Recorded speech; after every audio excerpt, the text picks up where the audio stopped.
Namun sangat disayangkan, pengurus Pondok Pesantren Al-Khazini Sidoarjo, KH Abdussalam Mujib, mengatakan bahwa semua tragedi ini adalah takdir Allah semata.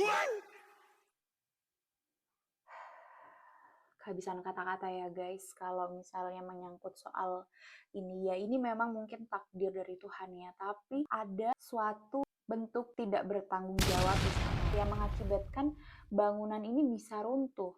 Bayangkan bangunan yang runtuh ini, itu adalah bangunan di tingkat 4 yang lagi dalam proses pengecoran. Ketika pengecoran, dapat info kalau misalnya pengecoran itu dilakukan dari pagi hari ya guys. Tapi menurut pengurus Ponpes ini, dia memperkirakan kalau pengecoran itu bakal selesai 4-5 jam. Makanya musola bagian bawahnya itu tetap dipakai, karena dia mengestimasikan waktu pengecoran sudah selesai.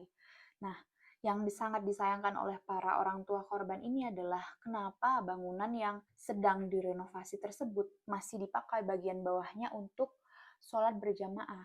Seharusnya bangunan yang sedang direnovasi, apalagi sedang dilakukan pengecoran ya guys, itu harus dikosongkan, harus disterilkan, sampai pengecoran itu pun dalam proses pengeringan itu tetap harus dikosongkan terlebih dahulu. Sayangnya hal itu tidak dilakukan oleh pengurus pondok pesantren, dan dia berdalih kalau ini semua adalah takdir Allah semata. Bagaimana Bupati Sidoarjo menanggapi hal ini? Ternyata Bupati Sidoarjo mengatakan bahwa dia menduga bangunan dari Ponpes Al-Khazini ini tidak memiliki IMB atau izin mendirikan bangunan yang lain. Agar itu, dia akan memeriksa dan menyelidiki lebih lanjut apa yang sebenarnya terjadi dan siapa yang bertanggung jawab atas insiden ini. Yang jelas pengurus ponpesnya juga bertanggung jawab ya guys. Bukan membersihkan nama dengan mengatakan kalau ini takdir dari Allah semata gitu. Lalu bagaimana pendapat santri yang ikut dalam pengecoran? Diketahui bahwa santri, apalagi santri senior yang berada di Ponpes Al-Khazini ini, mengaku sering dilibatkan dalam proses pembangunan-pembangunan yang terjadi di pesantren tersebut. Mereka mengaku bahwa mereka tidak dilibatkan dalam perencanaan, tapi mereka hanya membantu proses pengecoran.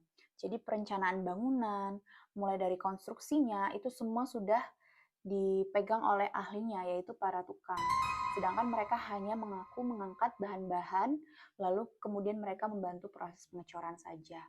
Jadi ini mungkin tanggung jawab penuh dari tukang yang membangun bangunan ini ya guys ya. Mereka tidak mengenali terlebih dahulu gimana teknik pembangunannya, terus apa resikonya ketika menimpa bangunan yang dipergunakan untuk tingkat 1, tapi di